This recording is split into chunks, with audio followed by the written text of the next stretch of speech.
안녕하십니까. 코골이 전문으로 진료하고 있는 배성우 원장입니다. 오늘은 코골이 무호흡에 대한 수술 후기 영상을 찍는데 전에랑 패턴이 조금 다릅니다. 보통은 저희가 수술의 효과가 예측되는 분들 갖다가 수술한 결과를 좀 보여드렸는데 오늘도 그렇지 않습니다. 우선은 나이가 중년이세요. 등치가 크시고 우리가 지수상 고도 비만에 해당되시는 분이고 무호흡도 굉장히 심하세요. 이런 경우는요, 저를 포함한 대부분의 코골이 전문 의사들은 무슨 얘기를 하냐면 수술만으로는 좀 한계가 있습니다. 수술 플러스 기구 사용이 꼭 필요합니다. 그리고 일부 병원에서는 아예 수술 말고 기구 이렇게 하는 경우도 많거든요. 근데 실은 그건 아니에요. 왜냐하면 모든 걸 기구로 하려면 되게 어려워요. 그러니까 최대한 뚫을 수 있는 부분은, 확장할 수 있는 부분은 안전하다면 확장해 놓고 나머지 기구를 쓰는데, 이분 같은 경우에는 이제 그렇게 저희가 했습니다. 결론적으로 말하면 기구 안 쓰고 끝나셨어요. 기구 안 써도 완전히 만족하세요. 그래서 그거에 대한 얘기를 잠깐 좀 드리고자 합니다. 나이는 딱 50이 되었습니다. 저희가 항상 키랑 몸무게를 보는데요. 키는 160대 중반, 몸무게는 90이 넘으세요. 그래서 지수를 측정해 보면은 좀 고도 비만으로 나와요. 그 등치가 좀 좋으신 편이죠. 자, 이분이 이제 목에 대한 검사를 진행했습니다. 우리 내시경 검사를 좀 진행했습니다. 해서 수술 전후를 저희가 이제 비교해 보게 되는데요. 우선 콧구멍 먼저 보겠습니다. 콧구멍을 보게 되면요, 콧구멍 자체가 항상 틈이 좁으세요.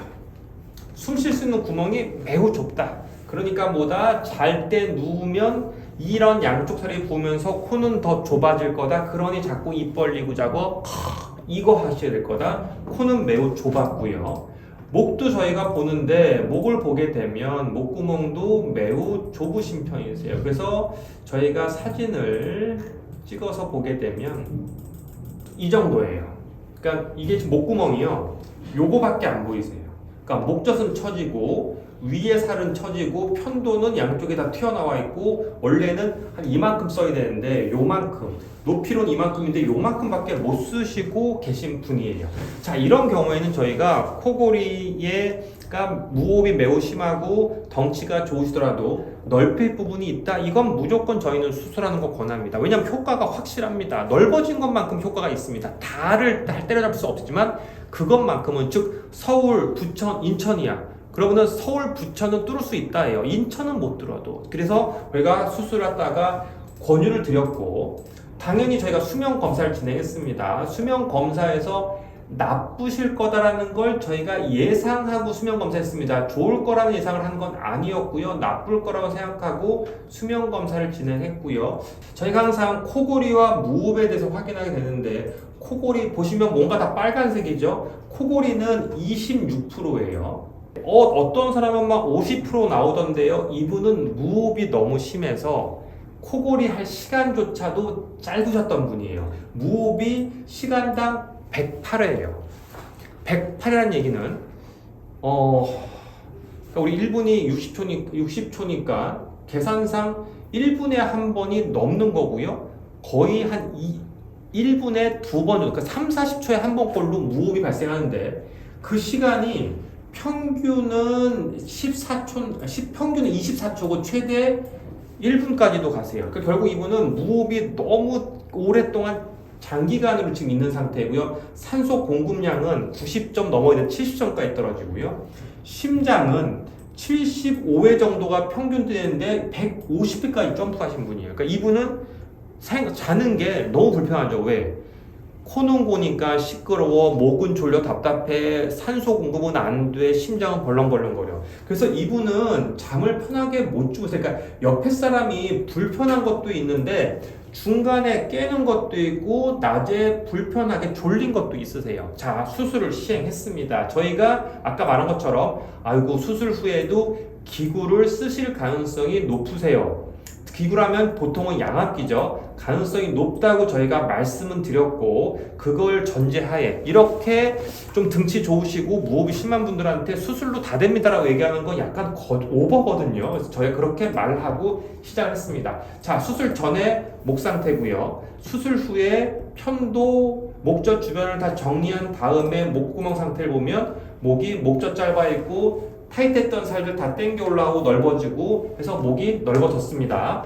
자, 콧구멍 보겠습니다. 틈이 되게 좁았었죠. 휘어진 거 바로 피고 부은 걸 줄여서 우리의 콧구멍은 구멍이 넓게 보이는 코로 만들었습니다. 자, 저희가 할 수 있는 수술은 여기까지 합니다.